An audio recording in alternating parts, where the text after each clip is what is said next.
ఇవాళ మనతోటి BRS leader Dasari Usha గారు ఉన్నారు. ముందుగా వెల్కమ్ చేద్దాం. నమస్తే అండి. నమస్తే అన్న.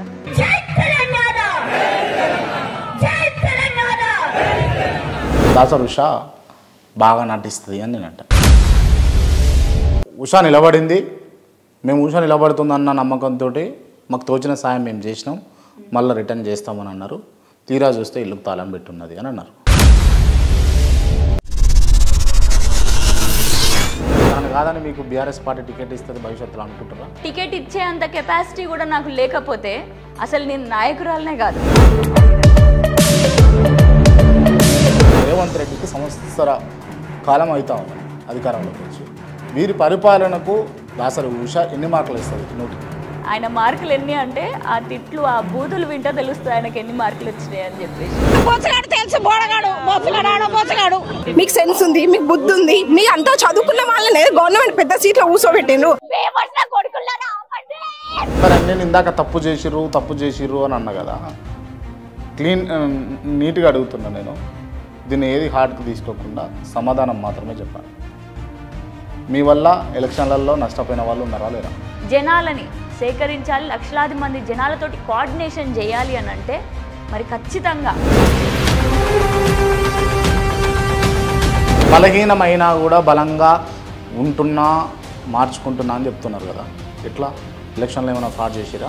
నేను చేసిందే బహుజన రాజకీయం. మరి ఆ బహుజన రాజకీయంలో అందరినీ ఒక స్థాయిలో ఎదగాలి, మన బహుజన బిడ్డలు రాజకీయంలో ఎదగాలి అని చెప్పేసి ప్రయత్నం చేసిన దాన్ని.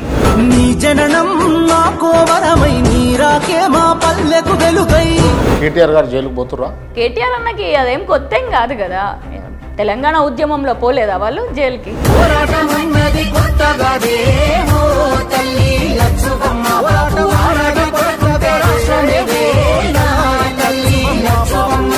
ఈ హార్డ్గా ఉన్నటువంటి ఈ ఫీల్డ్లోకి, ఈ పొలిటికల్ లైఫ్లోకి ఎందుకు ఎంటర్ అయ్యారు? మరి రాజకీయంలోకి రావాలంటే భయం, వెన్నులో భయం. రాజకీయంలోకి రావాలంటే ఎన్ని కోల్పోవాలో అని చెప్పేసి ముందే కృంగిపోతారు. బీఎస్పీలో క్రియాశీలకంగా వర్క్ చేశారు, ఎమ్మెల్యేగా పోటీ చేశారు. ఇప్పుడు మీ పార్టీ ఏడున్నదంటే? అది మా పార్టీ కాదు ఇప్పుడు చెప్పాలంటే. మరి బహుజన వాదాన్ని తాకట్టు పెట్టొద్దు అని చెప్పేసి అన్కాంప్రమైజింగ్ లీడర్స్గా ఉండాలి అని చెప్పేసే ఆ వాదాన్ని పట్టుకొని మళ్ళీ ఎగ్జిట్ కావడం జరిగింది. ఎగ్జిట్ అయ్యి పేరు మీరు బీఆర్ఎస్ పార్టీకి వచ్చారు. ఐడికి పేరు మీరు బీఆర్ఎస్లోకి పోయారు. ఈడనేమో బహుజనవాదాన్ని మనము కాంప్రమైజ్ కావద్దు, ఆ వాదాన్ని వదిలిపెట్టవద్దు అని అన్నారు. మీరు పోరాడింది, కొట్లాడింది తెలంగాణలో బీఆర్ఎస్ మీదనే. మళ్ళా పోయి మీరు బీఆర్ఎస్లో జాయిన్ అయ్యారంటే ఇక్కడ కాంప్రమైజ్ అయినట్టు కాదా? అధికార పాలన చేస్తున్నప్పుడు నష్టపోయిన వాళ్ళందరి తరపున ఉండాలి అని అంటే వ్యతిరేకించాల్సిందే, అది మీరైనా నేనైనా. లవ్ మ్యారేజా? ఎస్. ఇండియా నేపాల్ బార్డర్, బీహార్లో ఉంటారు. ఓకే, మనం ఈక్వేట్ చేసుకుంటే డిఎస్పీ లెక్క ఈక్వేట్ చేసుకోవచ్చు యాక్చువల్ అంటే కొంచెం. నమస్తే, వెల్కమ్ టు కేఆర్ టీవీ. నేను మీ క్రాంతి. ఇవాళ మనతోటి బీఆర్ఎస్ లీడర్ దాసరి ఉష గారు ఉన్నారు. ముందుగా వెల్కమ్ చేద్దాం. నమస్తే అండి. నమస్తే అన్న. బాగున్నారా? బాగున్నాను, మీరు బాగున్నారా? బాగున్నా. అంటే నేను అనేది ఓన్లీ హెల్త్ పరంగా కాకుండా మానసికంగా, ఆర్థికంగా, ఆరోగ్యంగా బాగున్నారా? నాకు ఏవీ లేకపోయినా ఇప్పుడు నేను మీరు అడిగిన ప్రశ్నలకి అనారోగ్యంగా ఉన్నా, వీపు వెన్నులో L4 L5 issues, ankle injury, నీ ఇష్యూ, ఇవన్నీ ఎలక్షన్ల వల్ల వచ్చిన పరిమాణాలు అనమాట. ఆరోగ్యంగా అనారోగ్యంగా ఉన్నా అని చెప్పాలి. ఆర్థికంగా మొన్ననే ఎలక్షన్లు అయిపోయినాయి, సో బలహీనంగానే ఉన్నాను. ఎందుకంటే మన దగ్గర ₹1 ఉంటే ఆ రూపాయికి ఇంకో రూపాయి లోన్ తీసుకొని మరి ₹2 ఖర్చు పెట్టడం జరిగింది. సో నాకు మించి నేను క్యారీ చేసేదాన్ని మించి నేను ఖర్చు పెట్టినా మొన్న ఎలక్షన్స్లో ఆర్థికంగా. ఇంకా ఎలక్షన్స్ మాత్రమే అనే కాదు, ఎన్నో సేవా రంగాలు చేస్తున్నాను కాబట్టి నా వంతుగా ఎంతో కొంత చేద్దాము అన్న దాంట్లలో వాళ్ళు ₹1-2 అట్లా చేయాల్సి తప్పక చేసినాం అన్నమాట. మరి ఇంకొకటి ఏమన్నారు, ఆర్థికంగా, ఆరోగ్యంగా, మానసికంగా మానసికంగానైతే ఎంతో బలంగా ఉన్నా. ఎంత బలం అని అంటే ఇంతకు ముందు ఇప్పటి వరకు ఈ 28 సంవత్సరాలలో నాకు ఇంతకంటే ఎక్కువ బలం లేదు. ఆరోగ్యంగా ఆర్థికంగా బలహీనమైనా కూడా వాటిని బలంగా మార్చుకునే విధంగా ప్రయత్నం. బలహీనమైనా కూడా బలంగా ఉంటున్నా మార్చుకుంటున్నా అని చెప్తున్నారు కదా, ఎట్లా? ఎలక్షన్లో ఏమైనా ఫ్రాడ్ చేసిరా? ఆ ఫ్రాడ్లు మేము ఎందుకు చేస్తామన్నా, నేనేమన్నా అక్కడ నేను చేసిందే బహుజన రాజకీయం. మరి ఆ బహుజన రాజకీయంలలో అందరినీ ఒక స్థాయిలో ఎదగాలి, మన బహుజన బిడ్డలు రాజకీయంలో ఎదగాలి అని చెప్పేసి ప్రయత్నం చేసిన దాన్ని నాకు ఫ్రాడ్లు చేయాల్సిన అవసరం లేదు. ఫ్రాడ్లు ఏం చేయలేదా? ఏ ఒక్కటి కూడా ఫ్రాడ్ లేదు. క్లియర్గా అడుగుతున్నా, ఫ్రాడ్లు ఏం చేయలేదా? ఏం చేసినాను? ఏం చేసినాను ఫ్రాడ్? మీరు ఎదిగే క్రమంలో ఉన్నారు, మీకు మంచి భవిష్యత్తు ఉన్నది, మీరు తప్పులు చేసిర్రు ఎలక్షన్లో అని అన్నది బలంగా వినిపించినటువంటి వార్త. నేను ఏ ఒక్క తప్పు కూడా చేయలేదు. చేసినా అని అంటే అది ఏంటో చెప్పండి. ఇంకొకటి, ఇంకో ముచ్చట, కరెక్ట్ ఎన్నికల ముందు రోజు వరకు నేను ఒక 27 సంవత్సరాల బిడ్డని అని చెప్పి ఒక్కదాన్నే నా కుటుంబాన్ని ఒంటరిగా వదిలేసి నేను ఒక్కదాన్నే అక్కడ ఉంటున్నా పెద్దపల్లి నియోజకవర్గంలో. ఒక బీసీ బిడ్డని, ఒక పద్మశాలి బిడ్డని అని చెప్పేసి, ఒక మహిళ మొదటిసారి పెద్దపల్లి నియోజకవర్గంలో పోటీ చేస్తున్నాను అని చెప్పేసి ఎంతో బలంగా ఎలక్షన్ల ముందు రోజు వరకు ఎంతో ఆదరణ ఉన్నది. కానీ ఎలక్షన్ ముందు రోజు వచ్చేసరికి సడన్గా దాసరి ఉషనేమో ఆ పార్టీకి అమ్ముడు పోయిందంట అని చెప్పేసి బీఆర్ఎస్ పార్టీ వాళ్ళు కాంగ్రెస్కి, కాంగ్రెస్ పార్టీ వాళ్ళు బీఆర్ఎస్కి, బీజేపీ వాళ్ళు ఇంకా వాళ్ళకి నచ్చినట్టుగా ఈ విధంగా అన్ని పార్టీల వాళ్ళు, నేను ఇప్పుడు బీఆర్ఎస్లో ఉన్నా అయినప్పటికీ కూడా నేను అంటున్నా కదా, అన్ని పార్టీలో వాళ్ళు ఒక బీసీ బిడ్డ గెలవద్దు అని చెప్పేసి ఒకరికి అమ్ముడుపోయినా అని చెప్పి ఇంకొకళ్ళు అమ్ముడుపోయినా అని ఇంకొకళ్ళు. మరి దీన్ని ఫ్రాడ్ అని అంటే అది చేసింది నేను కాదు. మీరు అమ్ముడు పోయిర్రా పోలేదా? నేను ఎందుకు అమ్ముడు పోవాలి? అమ్ముడు పోయిర్రా పోలేదా అన్నదే ప్రశ్న. అమ్ముడు పోలేదన్నా. నా పీక మీద కత్తి పెట్టినా కూడా, అంటే నాకు ఆర్థికంగా అనేది అసలు చిన్న ముచ్చట అది. నా ప్రాణాల మీదకి వచ్చినా కూడా నా జీవితంలో నేను ఎప్పుడు కూడా అమ్ముడు పోను. క్లియర్ స్టేట్మెంట్ ఇది. ఆర్థికంగా కూడా నేను సంపాదించాలి అని అనుకుంటే ఐఐటి ఖరగ్పూర్లో బీటెక్ చేసిన, డిపార్ట్మెంట్ ఆఫ్ ఎలక్ట్రికల్ ఇంజనీరింగ్. అది అయిపోయిన తర్వాత విదేశాలకు పోతే కోట్లు సంపాదించలేమా? ఐఐటి ఖరగ్పూర్ నుంచే ఎంతమంది బిజినెస్లు పెట్టుకోలేదు, కంపెనీ ఓనర్లుగా, సీఈఓలుగా. సుందర్ పిచాయ్ గూగుల్ సీఈఓ, లక్షల కోట్ల ఆస్తి ఆయనది. మరి సంపాదించాలని అనుకుంటే నేను కూడా వాళ్ళ లెక్క తయారయ్యాను. అంటే అదంతా హార్డ్ వర్క్ కదా. ఈ రాజకీయం అంటే ఈజీవే కాబట్టి రాజకీయాల్లోకి వచ్చిర్రు అని అంటే ఏసీ రూమ్లలో కూర్చొని పని చేయడం హార్డ్ వర్క్. అంటే కంపెనీ పెట్టాలంటే పెట్టుబడులు కావద్దా? పెట్టుబడి ఏముందన్నా, లోన్లు ఇస్తలేవా?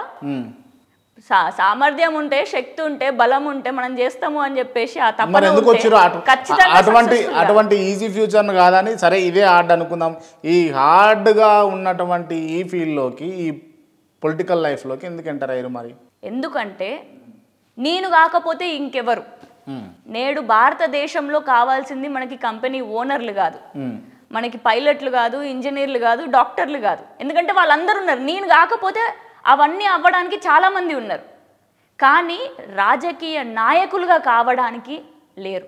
రాజకీయంలోకి రావాలంటే భయం, వెన్నులో భయం. రాజకీయంలోకి రావాలంటే ఎన్ని కోల్పోవాలో అని చెప్పేసి ముందే కృంగిపోతారు. రాజకీయంలోకి అడుగు పెట్టాలని అంటే నెగ్గగలుగుతామా అనే భయం. మరి ఇవన్నీ ఉండడం కారణం వల్ల వేరే ఎవ్వరు రాలేరు. నేను చెప్తున్నా కదా, అంటే మీకు భయం లేదు, వెన్నులో వణుకు లేదు, మీకు ఇబ్బంది లేదు, మీరు రాగలుగుతా రాజకీయంలోకి, నేను వచ్చి నిలబడగలుగుతా అన్న నమ్మకం మీకు ఉన్నదా? నాకు అన్నీ ఉన్నాయి.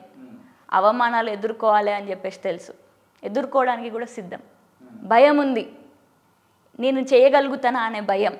అయినా కూడా చేద్దాం, ఎంతవరకు చేయగలిగితే అంత చేద్దాము అని చెప్పి. నా వల్ల అవుతుందా, నా శక్తి సామర్థ్యం సరిపోతుందా అనేటిది కూడా ఉంది. అసలుకు నాకంటూ నా పేరు అనేటిదన్నా ఒక 10 మంది ఉచ్చరించగలుగుతారా అనే భయం ఉండేది. కానీ నా వల్ల ఒక్కరికైనా రాజకీయ స్పృహ నేను తేగలిగితే నేను సక్సెస్ అని చెప్పేసి భావించి చట్టసభలలో కూర్చోవాలన్న ఆలోచన అయితే లేదు మీకు? కూర్చుంటానన్నా ఏదో ఒక రోజు కూర్చుంటా, బరాబర్ కూర్చోడానికే వచ్చిన, అందుకే కదా ఓకే రైట్ వచ్చింది రాజకీయం. సరే, నేను ఇందాక తప్పు చేసిర్రు అని అన్నా కదా, నీట్గా అడుగుతున్నా నేను. దీన్ని ఏది హార్ట్కి తీసుకోకుండా సమాధానం మాత్రమే చెప్పండి. మీ వల్ల ఎలక్షన్లలో నష్టపోయిన వాళ్ళు ఉన్నారా లేరా? నా వల్ల ఎలక్షన్లలో ఎవ్వరు నష్టపోలేదన్న. ఎవ్వరు కూడా. ప్రతి ఒక్కరికి, మా ఇంటికి వచ్చిన ప్రతి ఒక్కరికి నిండుగా భోజనం పెట్టిన. ఎన్ని వందల మంది వచ్చినా కూడా ఎంతో దూరం నుంచి వస్తారు, ఎండలలో తిరుగుతున్నారు, కొంతమంది నాతోటి తిరుగుతున్నారు అని చెప్పేసి ఎక్కడా కూడా వాళ్ళకి నష్టం రాకుండా, వాళ్ళకి అవస్థ కాకుండా కూడా చూసుకున్నాం. నేను ఒక్కదాన్నే నిల్చున్నా కావచ్చు. బీఎస్పీ ఆనాడు అదొక ఇండిపెండెంట్ పార్టీ లెక్క ఉండే మేము. అంటే మాకు పార్టీ నుంచి సపోర్ట్ అనేటిది, ఆర్థికంగా సపోర్ట్ కానీ ఫైనాన్షియల్ సపోర్ట్ ముఖ్యంగా చెప్పాలని ఉంటే ఇవేమీ లేకుండే. అయినా కూడా మేము ఎంత చేయగలిగితే అంత చేద్దాము అని చెప్పేసి ఇండివిజువల్గా మాకు ప్రవీణ్ కుమార్ సార్ భరోసా ఉన్నారు. పెద్ద పెద్ద సభలు పెట్టినాం. కానీ అవన్నీ సక్సెస్ఫుల్ కావాలి అని అంటే లక్షలాది మంది జనాలని సేకరించాలి, లక్షలాది మంది జనాలతోటి కోఆర్డినేషన్ చేయాలి అని అంటే మరి ఖచ్చితంగా ఎక్కడా కూడా చిన్న నష్టం కూడా రాకుండా ఎంతో ప్రయత్నం, ఎంతో శ్రద్ధ తీసుకోవడం జరిగింది. Right, okay. కాకపోతే ఇప్పుడు మీరు పెద్దపల్లి కదా ఉండేది? పెద్దపల్లినా ఉండేది కూడా పెద్దపల్లి. ఇల్లుందా పెద్దపల్లిలో? ఇల్లుంది. ఇల్లుకు తాళం పెట్టి ఎన్ని రోజులు అవుతుంది? నేను ఈ రోజుకి కూడా పెద్దపల్లిలోనే ఉంటానన్నా. ఇప్పటికీ కూడా నేను ఎలక్షన్ అయిపోయిన తర్వాత రోజు కూడా నేను జనాలలోనే తిరిగిన. నాకే స్వయంగా కొన్ని కాల్స్ వచ్చినాయి. ఉషా నిలబడింది, మేము ఉషా నిలబడుతుందన్న నమ్మకంతో మాకు తోచిన సాయం మేము చేసినాం, మళ్ళీ రిటర్న్ చేస్తామని అన్నారు. తీరా చూస్తే ఇల్లుకు తాళం పెట్టున్నది అని అన్నారు. సీరియస్ అయ్యి fraud calls, those are the fraud calls. ఎందుకంటే నేడు మీరు చూడండి, నేను ఏ రోజైనా కూడా ఇప్పటికీ కూడా అదే జనాల మధ్యలోకి పోతున్నా. నేను ఇప్పటికీ కూడా మా కార్యకర్తలు కానీ లేకపోతే మా క్లోజ్లీ అసోసియేటెడ్ నాతోటి ఉన్న రాజకీయంలో పోయినసారి నాతోటి కలిసి తిరిగిన వాళ్ళు కానీ, కలిసి మేమందరం చేసినటువంటి పనులలో కానీ నాతో పాటు ఉన్న వాళ్ళందరి ఇళ్ళకి, వాళ్ళు చనిపోయినా, వాళ్ళ ఇంట్లో పెళ్ళిళ్ళైనా, వాళ్ళ ఇంట్లో ఏ శుభకార్యమైనా, ఏ కష్ట సుఖాలు వచ్చినా కూడా ఇప్పటికీ కూడా నేను పాల్పంచుకుంటూనే ఉంటున్నా. నేను ఒకటి అడుగుతున్నా, మీరు అంటే బీఎస్పీలో క్రియాశీలకంగా వర్క్ చేశారు, ఎమ్మెల్యేగా పోటీ చేశారు. ఇప్పుడు మీ పార్టీ ఏడున్నదంటే? బీఎస్పీనా? అవును. అది మా పార్టీ కాదు ఇప్పుడు చెప్పాలంటే. అది కూడా ఒక బీఎస్పీలో ఒక మంచి బహుజన వాదం ఉందన్న. నిజంగా బీఎస్పీ కంటే మంచి పార్టీ ఇంకడెక్కడ లేదు అని చెప్తాను నేను. ఎందుకంటే ఆ వాదం అట్లాంటిది, బహుజన సిద్ధాంతం అట్లాంటిది. కానీ దాన్ని నడిపేటటువంటి నాయకులు సక్రమంగా లేరు. కొన్నిటికి కాంప్రమైజ్ కావాలని అంటే మేము కాలేం. బీఎస్పీ కంటే మంచి పార్టీ లేదు. నాయకుల పేర్లేండి? ఇంకా అధిష్టానం ఉంటుంది కదన్న. బీఎస్పీ ఇప్పుడు బీఎస్పీని నడిపేది ఎవరు అని అంటే అధిష్టానం అంతే. నేషనల్ పార్టీ, అది నేషనల్ లీడర్స్ నడుపుతారు. మరి ఆ నేషనల్ లీడర్స్ కోసం ఇక్కడ మనం కాంప్రమైజింగ్ రాజకీయాలు చేయొద్దు. ఎప్పుడైతే కాంప్రమైజింగ్ నేచర్ అనేది మనలో అలవాటు అయిందో అప్పుడు మనం చచ్చిపోయినట్టే. మరి బహుజన వాదాన్ని తాకట్టు పెట్టొద్దు అని చెప్పేసి అన్కాంప్రమైజింగ్ లీడర్స్గా ఉండాలి అని చెప్పేసే ఆ వాదాన్ని పట్టుకొని మళ్ళీ ఎగ్జిట్ కావడం జరిగింది. ఎగ్జిట్ అయ్యి పేరు మీరు బీఆర్ఎస్ పార్టీకి వచ్చారు. పేరు మీరు బీఆర్ఎస్లోకి పోయారు. ఈడనేమో బహుజన వాదాన్ని మనము కాంప్రమైజ్ కావద్దు, ఆ వాదాన్ని వదిలిపెట్టవద్దు అని అన్నారు. మీరు పోరాడింది, కొట్లాడింది తెలంగాణలో బీఆర్ఎస్ మీదనే. మళ్ళా పోయి మీరు బీఆర్ఎస్లో జాయిన్ అయ్యారంటే ఇక్కడ కాంప్రమైజ్ అయినట్టు కాదా? మేము బీఆర్ఎస్ తోటి ఎందుకు కొట్లాడినాం? నేడు ఎన్నో పత్రికలు కూడా, ఎంతోమంది జర్నలిస్టులు కూడా ఒకనాడు అందరం బీఆర్ఎస్ మీద ఎందుకు విరుచుకుపడ్డాం? ఎందుకంటే మనందరం ఆపోజిషన్ రోల్, అది గవర్నమెంట్లో ఉంది కాబట్టి అధికారం ఎవరి చేతుల్లో అయితే ఉందో వాళ్ళు 100లో 99 మందికి మంచి చేసినా, ఒక్కరికి నష్టం వచ్చినా ఆ ఒక్కరిని కూడా వదలొద్దు అని చెప్పి ఆ ఒక్కరి పక్షాన ఉన్నది మనందరం. మరి ఆ ప్రతిపక్ష పాత్రని పోషించడానికి మేమందరం కూడా బీఆర్ఎస్ పార్టీకి వ్యతిరేకమని కాదు, లేకపోతే ఒక కుటుంబానికి వ్యతిరేకమని కేసీఆర్ గారు లేకపోతే కేటీఆర్ గారు లేకపోతే కేసీఆర్ గారు ఈ బీఆర్ఎస్ కుటుంబానికో మేము వ్యతిరేకం కాదు. మేము వ్యతిరేకం అక్కడ పాలనకి. పాలన అని అంటే మళ్ళీ అధికార పాలన పాలన వాళ్ళు చేసారు. అధికార పాలన చేస్తున్నప్పుడు నష్టపోయిన వాళ్ళందరి తరపున ఉండాలి అని అంటే వ్యతిరేకించాల్సిందే, అది మీరైనా నేనైనా. ఇప్పుడు నష్టపోయిన వాళ్ళు నష్టపోయినట్టే ఉన్నారు కదా. గత 10 ఏళ్ళుగా ఎవరైతే బీఆర్ఎస్ వల్ల, కేసీఆర్ వల్ల, కేటీఆర్ వల్ల, హరీష్ రావు వల్ల, ఇంకోరి వల్ల నష్టపోయిన జీవితాలు నష్టపోయినట్టే ఉన్నాయి. వాళ్ళు జస్ట్ చేంజ్ ఓవర్ ఏం జరిగింది, వాళ్ళ అధికారం కోల్పోయారు అంతే. ఇవాళ మీరు వారి పంచన చేరారు కదా, దానివల్ల వీళ్ళకు లాభం జరిగేది ఎట్లా? అందరు నష్టపోయిల్లంటారా? అంటే బీఆర్ఎస్ పార్టీ ఈ 10 సంవత్సరాల హయాంలో మనకు కాళేశ్వరం ప్రాజెక్ట్ రాలేదా? సస్యశ్యామలంగా మన తెలంగాణ కాలేదా? పచ్చదనంతో మెరవలేదా? అట్లనే కళ్యాణ లక్ష్మితోటి ఎంతమంది పేద బిడ్డల పెళ్లి కాలేదు? అదేవిధంగా బతుకమ్మ చీరల వల్ల ఎంతమంది పద్మశాలీలు చేనేత అన్నలకి ఉపాధి దొరికింది. మరి ఈ విధంగా తీసుకోపోతే బీఆర్ఎస్ పార్టీ ఈ 10 సంవత్సరాల హయాంలో ఏమీ కాలేదా? ఎన్నో అయినాయి. మరి నష్టం జరగలేదా అని అంటే జరుగుతాయి. నేనే చెప్తున్నా, IIIT బాసరా ఆనాడు ఈ 10 సంవత్సరాలలో ప్రవీణ్ కుమార్ సార్ గారు గురుకులాలకు సెక్రటరీగా ఉన్నప్పుడు ఎంతో మంచిగా గురుకులాలు నడిచినాయి. ఎంతో మంచిగా 300 ఉన్న గురుకులాలు తీసుకుపోయి 1000 చేసిళ్ళు. మహిళలకి డిగ్రీ కళాశాలలు కూడా ఏర్పాటు చేసి గురుకుల పాఠశాలలు, ఇంకా A to Z హార్స్ రైడింగ్తో సహా, గుర్రపు సవారీతో సహా అన్ని నేర్పించినటువంటి సంస్థగా ఒక గురుకులాలు ప్రభుత్వ పాఠశాలలు తయారైనాయి. మరి అట్లాంటి సంస్థ, అట్లాంటి 10 సంవత్సరాలు మంచి చూసినాం. IIIT బాసరాలో రోడ్డెక్కినటువంటి విద్యార్థులని కూడా బీఎస్పీలో నేను అనేది ఏంటంటే, బీఎస్పీలో మీరు పోరాడింది దేని గురించి? ప్రభుత్వం పైనే కదా, ఆనాడు ఉన్న కేసీఆర్ పైనే కదా, అధికారం పైనే కదా. మరి ఇవాళ వాళ్ళతోటే కదా మీరు జతగట్టింది, వాళ్ళతోటే కదా మీరు. నేడు బీఆర్ఎస్ పార్టీ అధికారంలో లేదు, మళ్ళీ ఇక్కడ తప్పు పడతాను. నేడు బీఆర్ఎస్ పార్టీ ప్రతిపక్షంలో ఉంది. ప్రతిపక్షంలో ఉంది కాబట్టి మీరు పార్టీలోకి పోయారు. ప్రతిపక్షంలో ఉంది కాబట్టి పోలేదు మేము. బీఎస్పీ నుంచి బయటికి ఎగ్జిట్ అయినప్పుడు ఉన్న ఎన్నో ఆల్టర్నేటివ్స్లో ఇమీడియట్గా అంటే మన తెలంగాణని కాపాడుకోవాలి అని అంటే ఉన్న ఒకటే ఒక పార్టీ బీఆర్ఎస్ పార్టీ. అధికారంలో ఉన్నప్పుడేమో పనికిరాని పార్టీ అయిపోయింది, అధికారం కోల్పోయిన తర్వాత పనికొచ్చే పార్టీ అయిందంటారు. మీకు మీ సొంత అన్నని కానీ మీ నాన్నతోటి కానీ ఎప్పుడు కూడా గొడవలు కాలేదా అన్న? అంటే ఇప్పుడు సొంత అన్న అవుతాడా కేసీఆర్ మీకేమన్నా? అంతే.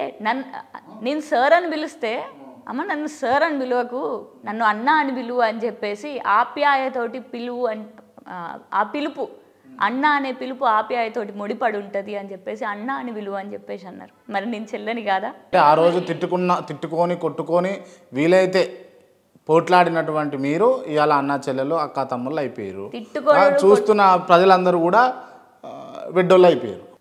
మా తమ్ముడితోటి కూడా లొల్లుళ్ళు అవుతాయి, మా అక్కతోటి కూడా పంచాయతీలు ఉంటాయి, మా నాన్నని కూడా నేను ఎన్నోసార్లు తిట్టినా.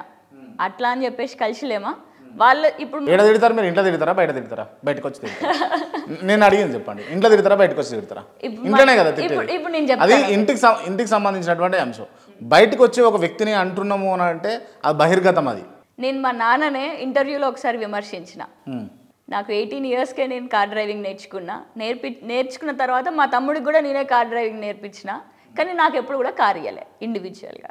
సో ఆ విధంగా మా నాన్న కూడా భయం వల్లనో లేకపోతే దేని వల్లనో నాకు కార్ ఇవ్వడం ఆపేసిండు అని అంటే, మా తమ్ముడికి ఇచ్చేది నాకు ఇవ్వలేదు. సో ఇక్కడ అన్ఈక్వాలిటీ కనిపించేది, నాకు ఇన్ఈక్వాలిటీ కనిపించేది. ఆ ఇన్ఈక్వాలిటీని ప్రశ్నించుతూ మా నాన్నని, ఆయనని ముఖం పట్టుకొని ప్రశ్నించిన ఇంటర్వ్యూలో కూడా నేను తెలియజేయడం జరిగింది. అంతే. మనకి వేదిక, మనకి ఉన్నటువంటి వేదికని, ఆ వేదిక ఇప్పుడు కేసీఆర్ గారిని, కేటీఆర్ గారిని ఒకనాడు ప్రతిపక్షంలో ఉండంగా మేము విమర్శించినాము అంటే అది ఇంట్లో కూర్చొని విమర్శించేది కాదు, అది బహిరంగంగా విమర్శించేది, మన ప్రజల కోసం విమర్శించేది. ఇక్కడ మన కుటుంబము అని అంటే ఇక్కడ తెలంగాణ రాష్ట్రం మొత్తం మన కుటుంబం అవుతుంది. కాబట్టి మేము ఆ రోజు తిట్టిన వాళ్ళు ఇలా మంచోళ్ళు అయిపోయారు తెలంగాణ రాష్ట్రం. ఆ రోజు తిట్టిన వాళ్ళు ఇలా మంచోళ్ళు అయిపోయారు రానంటే ఏమంటారు? అయిపోయారు అంటారా, కాలే అంటారా, కాదంటారా? మంచి చెడు అనేటిది పాలనలో ఉండదన్న. ఎప్పుడు కూడా పాలనలో వీళ్ళు ఇది మంచిది ఇది చెడుది అని ఉండదు. ఇప్పుడు ఈ ఫ్రీ బస్సులు పెట్టిళ్ళు, అది మంచి పథకం అంటారా లేకపోతే పొల్లు తిడతారు రోడ్ల పైన? మహిళలే తిడుతున్నారు. ఈ ఆర్టీసీ బస్సు తోటి మేమేం చేసుకోవాలి అని చెప్పేసి రూరల్ ప్రాంతంలో ఉండేటటువంటి, గ్రామీణ ప్రాంతంలో ఉండేటటువంటి మహిళలు తిడుతున్నారు.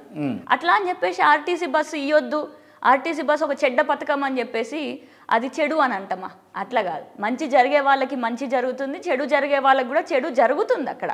కాబట్టి మంచి చెడు అనేటిది పాలనలో మనకు కనిపించవు, మనం చూడొద్దు కూడా. కష్టం నష్టం అంతే. అంటే గతంలో మీరు కష్ట నష్టాలను చూసి మీరు ప్రతిపక్షంలో ఉండి పోరాడారు అంతే అంతే అంతే. ఇప్పుడు కూడా ఇప్పుడు కాంగ్రెస్ పార్టీ అని అంటే కాంగ్రెస్ పార్టీ మొత్తం అందరినీ పట్టుకొని విమర్శిస్తామా? ఇప్పుడు అంతేందుకు, ఇప్పుడు మనం ముఖ్యమంత్రి ఇప్పుడు నన్ను అంటున్నారు కదా ఇన్ని మాటలు, మరి మన తెలంగాణ రాష్ట్రానికి ముఖ్యమంత్రి ఏడకెళ్ళి వచ్చిండు. ఈ కాంగ్రెస్ ముఖ్యమంత్రి నేడు కాంగ్రెస్ ముఖ్యమంత్రి ఎట్లా మారిండు? ఒకనాడు ఎన్ని పార్టీలు మార్చలేదు. ఫస్ట్ ఆర్ఎస్ఎస్ నుంచి ఏబీవీపీ నుంచి స్టార్ట్ అయింది అతని ప్రయాణం. దాని తర్వాత టీఆర్ఎస్లో లేడా ఒకనాడు, దాని తర్వాత టీడీపీలో నుండి సోనియమ్మ గారిని బలిదేవత అని చెప్పేసి అన్నారు. మరి ఇవన్నీ నన్ను మాత్రమే, ఒక బహుజన బిడ్డని మాత్రమే అడుగుతున్నారు కానీ మరి ఒక రేవంత్ రెడ్డి గారిని ఎందుకు అడుగుతలేరు అనేటిది మా ప్రశ్న. తప్పకుండా అడుగుతాం రేవంత్ రెడ్డిని కూడా, ఎందుకు అడగం? బరాబర్ అడగాలి. మరి వాళ్ళది పాలన, వాళ్ళని ముఖ్యమంత్రులు చేయొచ్చు, మరి మాకెందుకు ఈ విమర్శలు మాత్రమే మిగులుతాయి? రైట్. ఏంది మీ పోరాటం, ఏంది మీ తపన, ఏంది అసలు? మా అన్ని వర్గాల వాళ్ళు వాళ్ళకి తగ్గట్టుగా వాళ్ళు మనం కొట్లాడాల్సిందే, వాళ్ళు కుర్చీలో కూర్చోవాల్సిందే.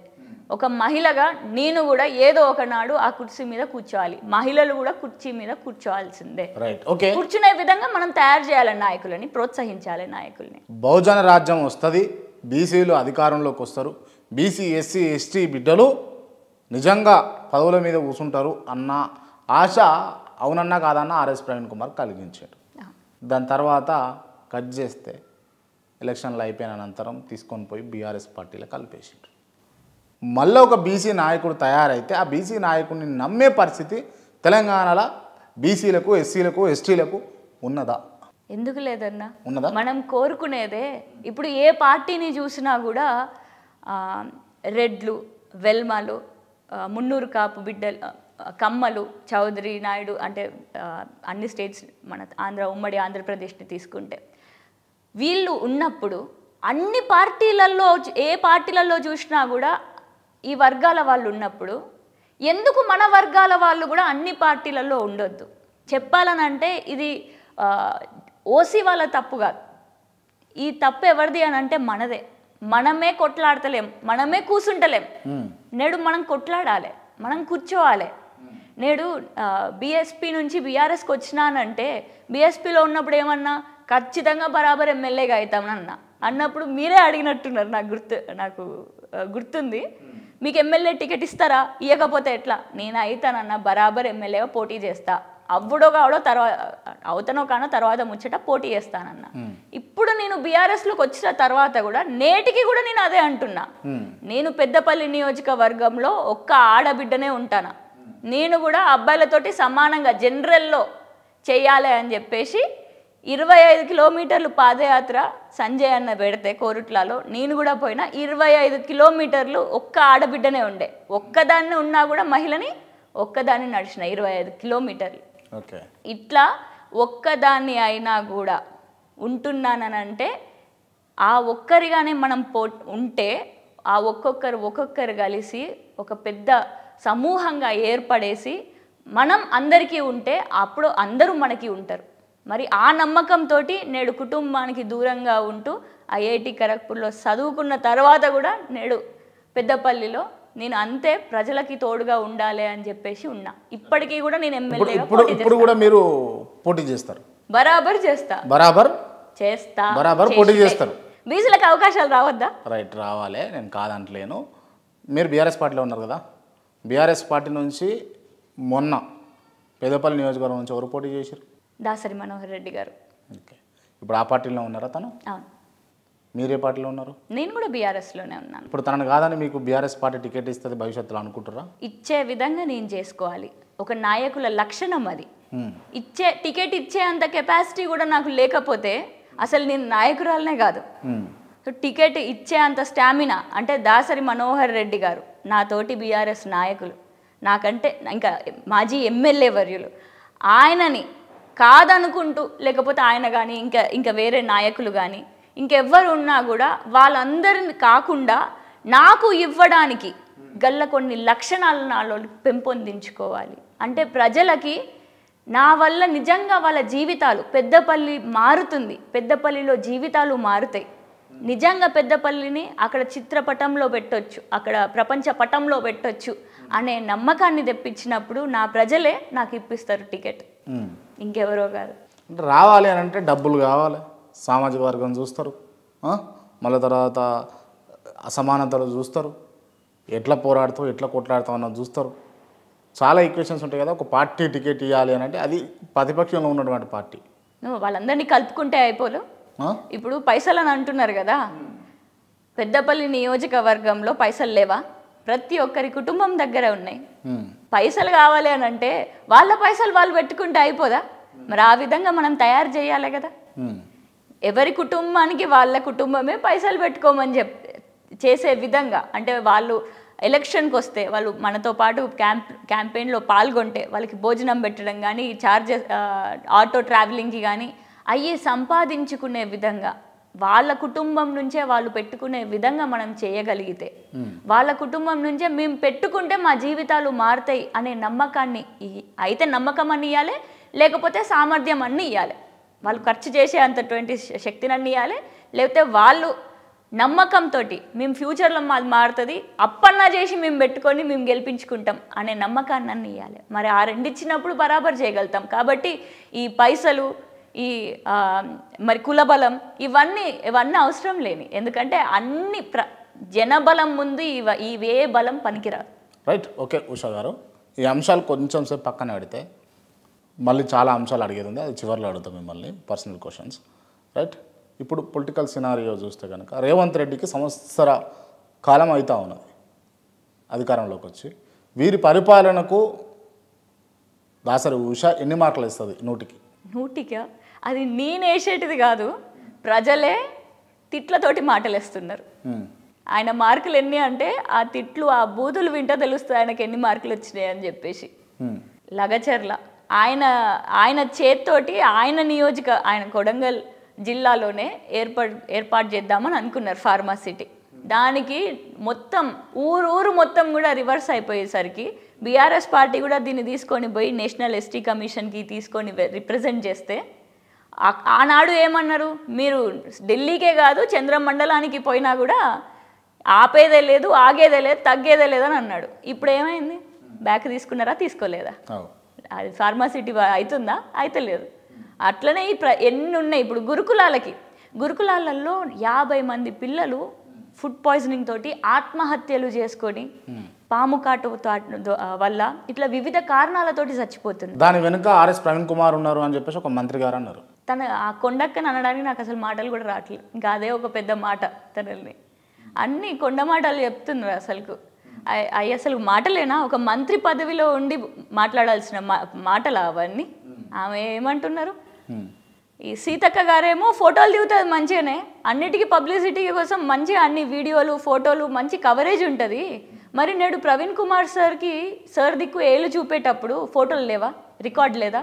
వాళ్ళు ఏమన్నా నార్మల్గా కార్యకర్తలా లేకపోతే ప్రజల? వాళ్ళు ఒక మంత్రి హోదాలో ఉన్నారు. ఆసాన్గా ఒక ప్రజలు అని అంటే నిందించగలుగుతారు, కానీ ఆ నిందకి కూడా ఇన్వెస్టిగేషన్ చేసి పోలీసులు నోట్ చేసుకుంటారు. కానీ నేడు ఒక మంత్రి పదవిలో ఉండి ఎట్లాంటి ఆధారాలు లేకుండా ఇంకా వాళ్ళు చనిపోతున్నారు అని చెప్పేసి గురుకుల బాట బట్టి వాళ్ళు పడుతున్నటువంటి వాళ్ళ అవస్థలని అసెంబ్లీలో పెడదాము అని చెప్పేసి గురుకుల బాట చేస్తే, ఆ గురుకుల లోపలికి పోయినందుకు కూడా ఒక ఎక్స్ సెక్రటరీ పైన, ఓ మాజీ గురుకుల సెక్రటరీ పైన కేసు పెట్టడం ఇది ఎంతవరకు న్యాయం? అసలు వాళ్ళకి ఆలోచన లేకుండా అటు సంస్కృతి లేదు, సాంప్రదాయం లేదు, అటు సంస్కారం లేదు, ముఖ్యంగా కొండ సురేఖ గారికి ఎందుకు పేరు తీసి చెప్తున్నానంటే, తను ఒక మన హీరో నాగార్జున గారి వివాదంలో చిక్కుకున్నది. ఎందుకు? ఒక లింక్ పెట్టడం జరిగింది. అంటే ఒక బ్రోకర్ వేషాలు చేసేటోళ్ళు మంత్రుల ఇల్లా ఏమన్నారు మీరు? బ్రోకర్ వేషాలు వేసేటోళ్ళు మంత్రి పదవిలో బ్రోకర్ వేషాలు మాట్లాడుతున్న మాటలు మీకు అర్థమవుతుందా? అంటాను నేను, బరాబర్ అంట. నాకు ఆ హక్కు ఉంది. ఎందుకు కోర్టులో లేదా నేడు ఆ కేసు? ఇష్టం వచ్చినట్టు మాటలు మాట్లాడుతూ ఉంటే భరించుతూ ఉంటారా ఏంది అందరూ? నోరు జారితే ఉట్టిగా సప్పుడేగా కూర్చొని ఇంత మద్దతు వస్తుందా? ఇంత మద్దతు కావాలని ఇస్తుర్రా కేటీఆర్కు మీరు? ఇప్పుడు మద్దతు కేటీఆర్కు కావాలని ఇస్తుర్రా మీరు? కావాలని ఎందుకన్నా ఇవ్వడం, అక్కడ నిజంగా ఉంది కాబట్టే మేము చెప్తున్నాం.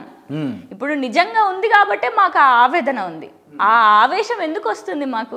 నోటికి వచ్చినట్టు మాటలు. ఇప్పుడు బిర్యానీ అని చెప్పేసి కేటీఆర్ అన్న వాళ్ళ కుటుంబంలో, వాళ్ళ బ్రదర్ ఇన్ లో కుటుంబంలో వాళ్ళు పార్టీ చేసుకుంటున్నారు. ఇన్సైడ్ హోమ్ ట్రీట్, అది గృహ ప్రవేశం. మరి తన బిడ్డ బర్త్డేకి మరి తను కూడా బిర్యానీ ట్రీట్ ఇచ్చింది కదా. మరి అక్కడ ఏం పోలీస్ పర్మిషన్లు ఇచ్చినాయి?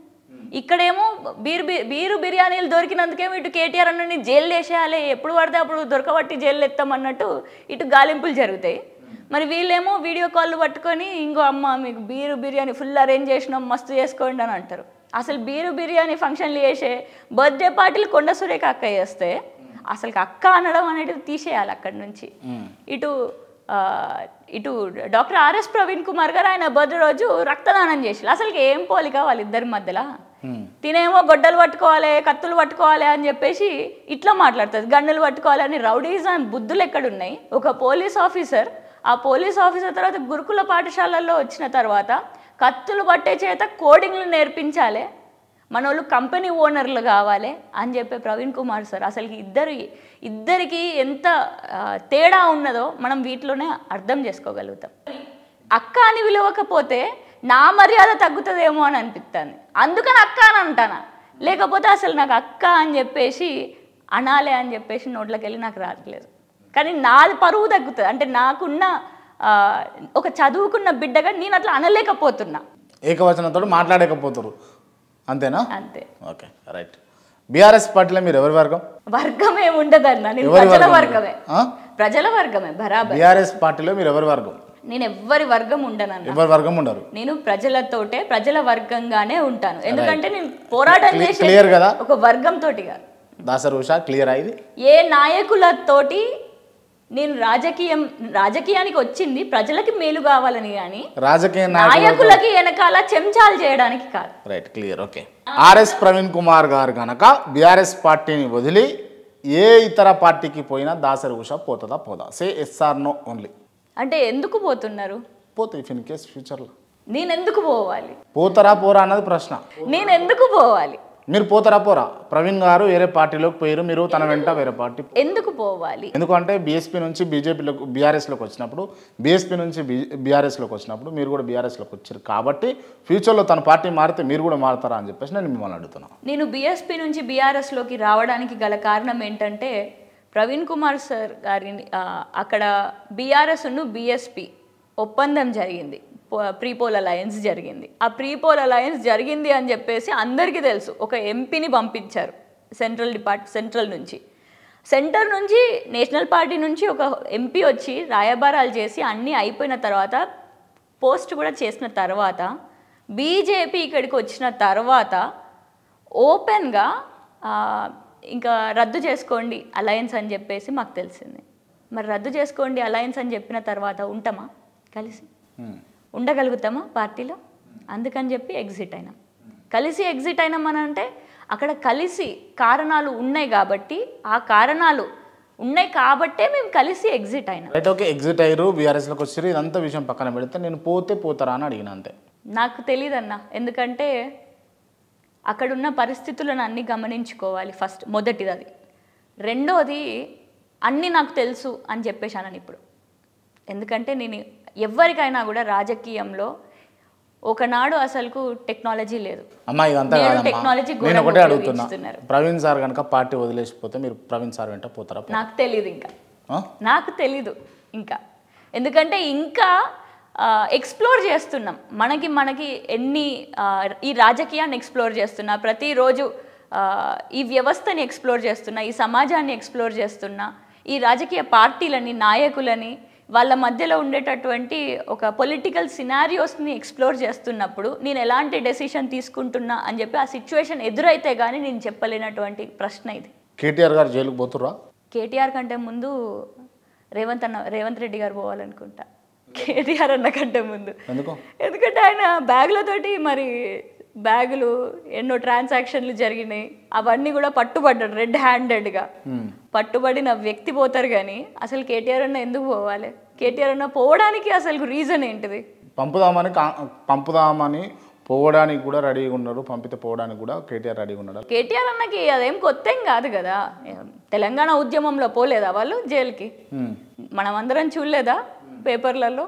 జైలుకి పోయిళ్ళు, ఉద్యమాలు చేసిళ్ళు, లాఠీ దెబ్బలు తిన్నారు, అవన్నీ చేసిళ్ళు. ఇప్పుడు కూడా తినడానికి తయారే అన్న చెప్పిండు. నాకు ఆయనకు పోవడానికి ఏమి మొహమాటం లేదు. పంపిస్తారంటే ఎందుకు పంపిస్తున్నారు, ఎట్లా పంపిస్తారు అని చెప్పి వాళ్ళు బాంబులు వేలుస్తామని అన్నారు. కానీ ఏమైంది? ఆ బాంబు ఎక్కడ వేలింది? అన్ని బాంబులు పోయి మళ్ళీ వాళ్ళకే తగిలినాయి. కొద్దిసేపు ఈ అంశాలు పక్కన పెడదాం. మీ మనోభావాలు దెబ్బతింటే మీకు ఏమైనా ఇబ్బంది ఇస్తే దయచేసి ఇది మనసులో పెట్టుకోకండి. దాసర్ ఉషా బాగా నటిస్తుంది అని నేను అంట, మీరేమంటారు? నేను ఆర్ట్ స్కూల్లో వెళ్ళలేదన్నా. ఐఐటి ఖరగ్పూర్లో చదివినా అంటారా? నేను ఐఐటి ఖరగ్పూర్లో చదివినా. నేను చదివింది కూడా బీటెక్కే. మరి ఆర్ట్ స్కూల్కి కానీ ఎప్పుడు కానీ అట్లాంటి సైడ్ డ్రామాటిక్ ఇట్లాంటి వాటిలలో ఎప్పుడు నా ఇన్వాల్వ్మెంట్ లేదు. అంటే సినిమాలో నటించేటటువంటి హీరోయిన్లు లేకపోతే ఇతర పాత్రల కన్నా కూడా ఇవాళ రేపు పొలిటీషియన్సే బాగా నటిస్తున్నారు. నటించాల్సిన అవసరం లేదన్న మనకి. ఇదేనా ఒరిజినల్? ఇదేనా దాసర్ ఉషా? This is my original. క్లియరా? ఎస్. నటించరా మీరు? నేను ఇప్పటికీ కూడా పొలం గట్టు మీదకి పోతా, ఇప్పటికీ కూడా భోజనం చేస్తా అందరితోటి కలిసి. ఇప్పటికీ కూడా నేను పెరిగిందే అట్లాంటి ఫ్యామిలీలో. మా నాన్న ఒక రిక్షా పుల్లర్ నుంచి స్టార్ట్ చేసిండు. మరి మమ్మల్ని కూడా అన్నీ ఎక్కడుంటే అక్కడ అట్లా మెదులుకోవాలి అని చెప్పి, మాకేమి గోల్డెన్ స్పూన్స్లో పెరిగిన వాళ్ళం కాదు.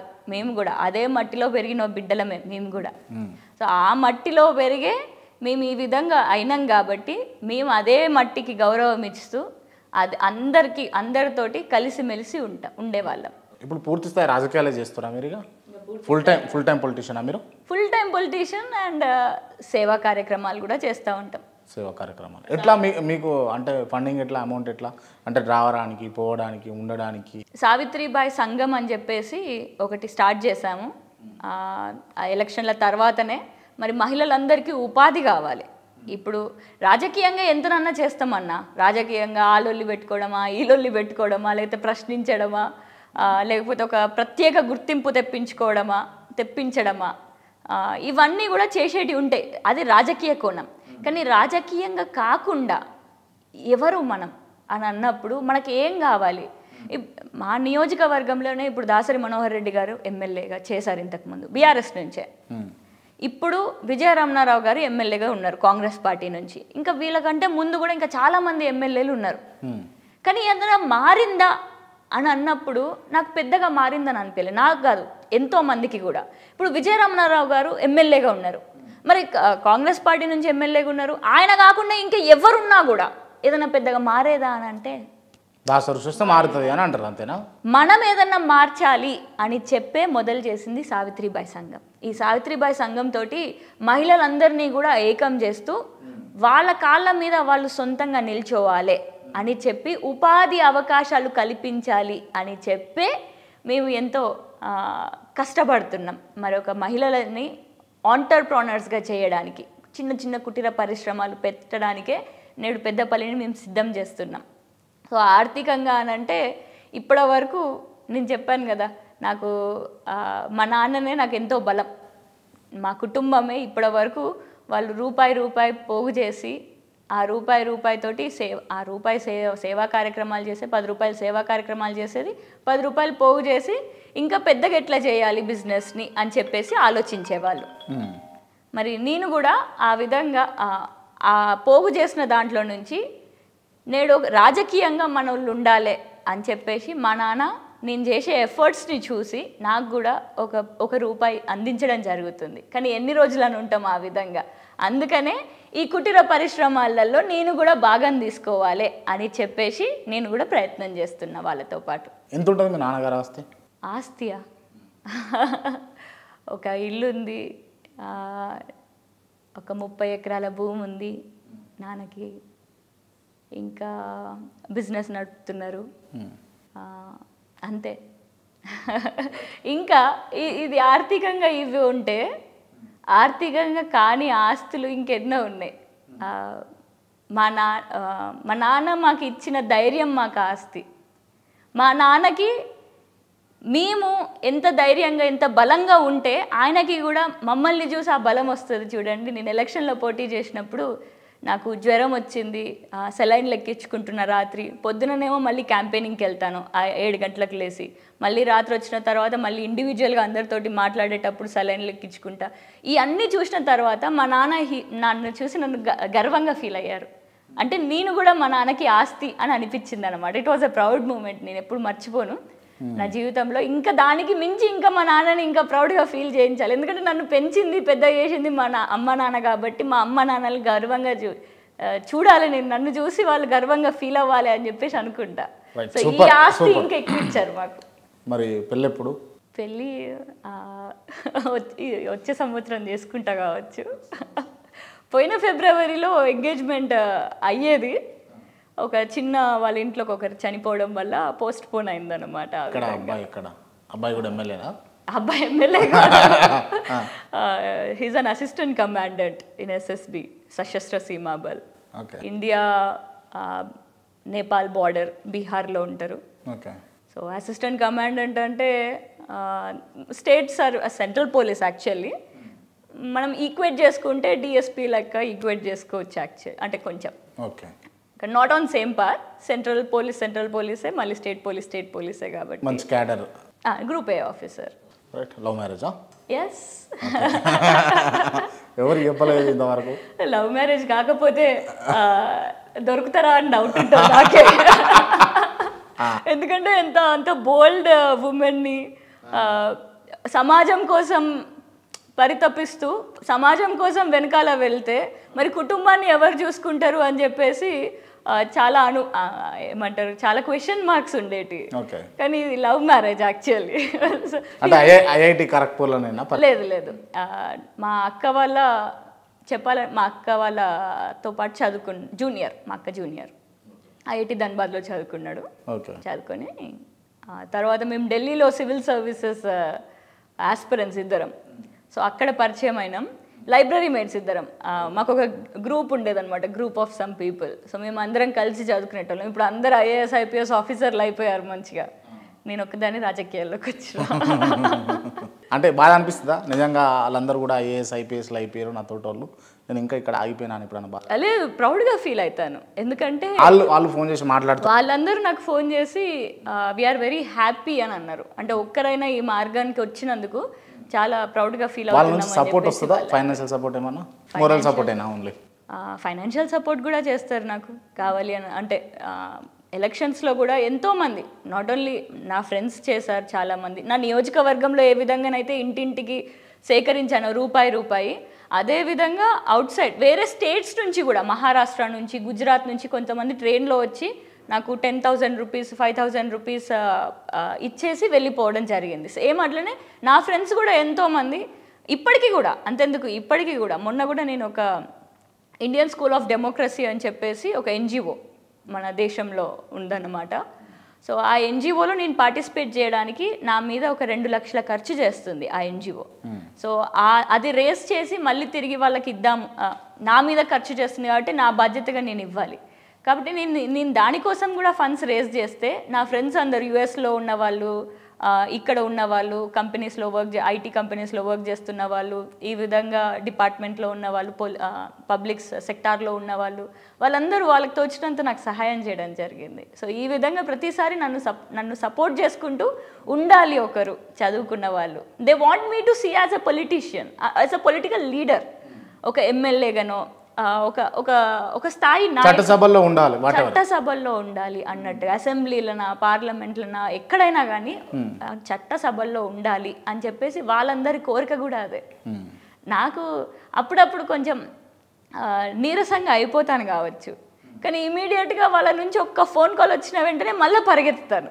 సో అంత సపోర్ట్ నాకు కూడా వస్తుంది వాళ్ళ దగ్గర నుంచి. వాళ్ళ చిన్న నాకు నేను చేసే యాక్టివిటీస్ నేను చూస్తున్నా అంటే చాలు, నాకు మళ్ళీ గర్వంగా ఫీల్ అయిపోతాను నేను. అంటే అదే నాకు ఎనర్జీ బూస్టింగ్ ఇస్తూ ఉంటుంది అన్నమాట.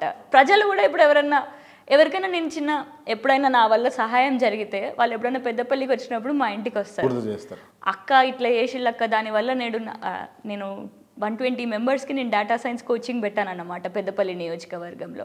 నేడు వాళ్ళందరూ కూడా మంచిగా చెన్నైలో, బెంగళూరులో, హైదరాబాద్లో మంచిగా సెటిల్ అయిపోయారు.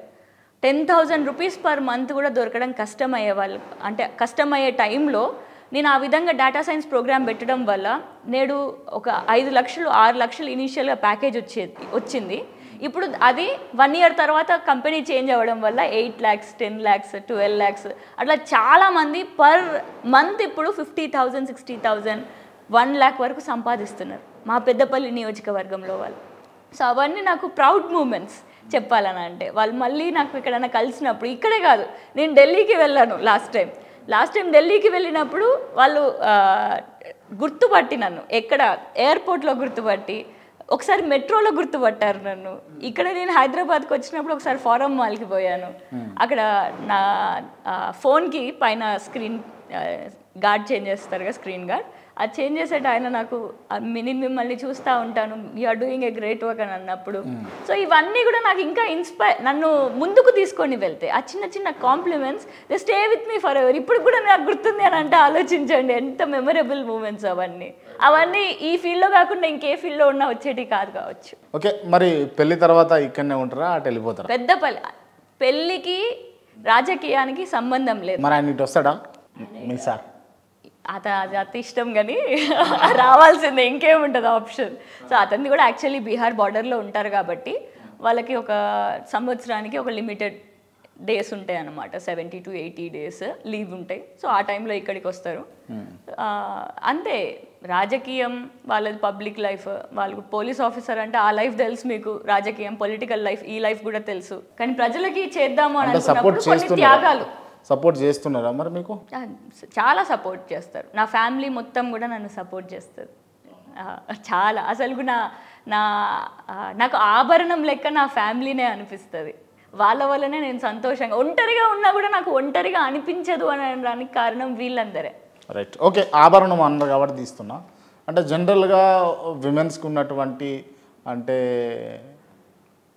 వాళ్ళకు ఉండే కోరిక, చిన్న చిన్న కోరికలు,